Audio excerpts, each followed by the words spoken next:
ఈ రికార్డ్స్ బయట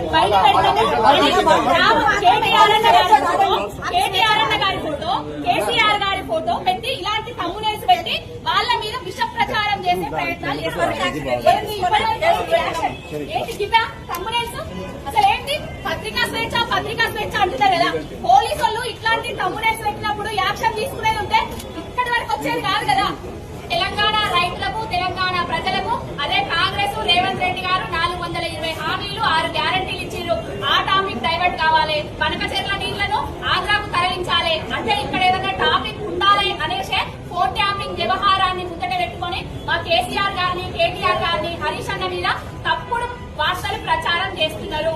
జర్నలిజం అంటే నిజా చెప్పాలి. ఇలాంటి అబద్దాలు నిరాధారమైన ఆధారాలు లేని అబద్దాలను ప్రచారం చేయొద్దు. ఇప్పటికైనా ఇప్పుడు ఏదో ఊరికనే మీ ఛానల్ మీదనే దాడి జరిగింది.